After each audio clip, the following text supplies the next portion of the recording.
খেলনার স্টলের সামনে থেকে পথ চলতেই শিশুরা অভিভাবকদের কাছে বায়না ধরছেন।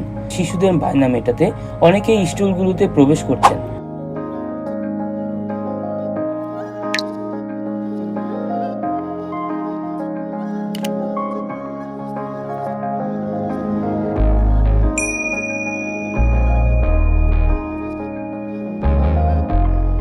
স্টলগুলোতে সবসময় ভিড় লেগেই থাকে।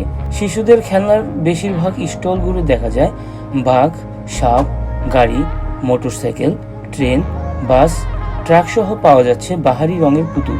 আছে কার্টুন, রোবট, পুতুল, বিমান আর হেলিকপ্টার সহ শিশুদের পছন্দের সব খেলনা।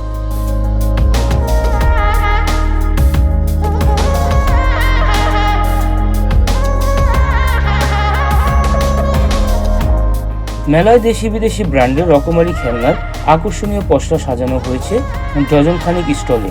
সাধারণত শিশুরা আর ঘরের পোষা জীবজন্তুরাই খেলনা নিয়ে খেলে, যদিও প্রাপ্তবয়স্কদের বা বন্যপ্রাণীদের খেলনা নিয়ে খেলা অস্বাভাবিক কিছু নয়।